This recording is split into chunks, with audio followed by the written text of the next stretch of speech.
रावणास लागलेला आहे. म्हणजे काय आहे, कर्त्याला प्रत्यय नाही, कर्माला प्रत्यय आहे. म्हणजे हा कोणता प्रयोग आहे, कर्तरी. बरोबर आहे.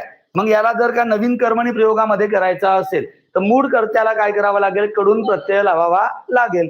मग मूळ कर्ता कोण आहे, राम. मग याला लिहिताना काय, रामाकडून रावण मारला गेला.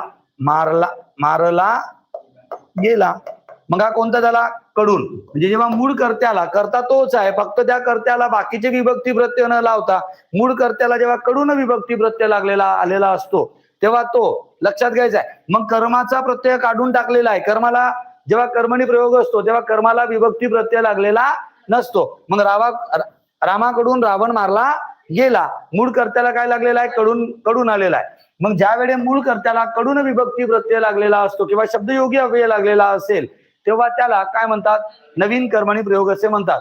हे इंग्रजीतील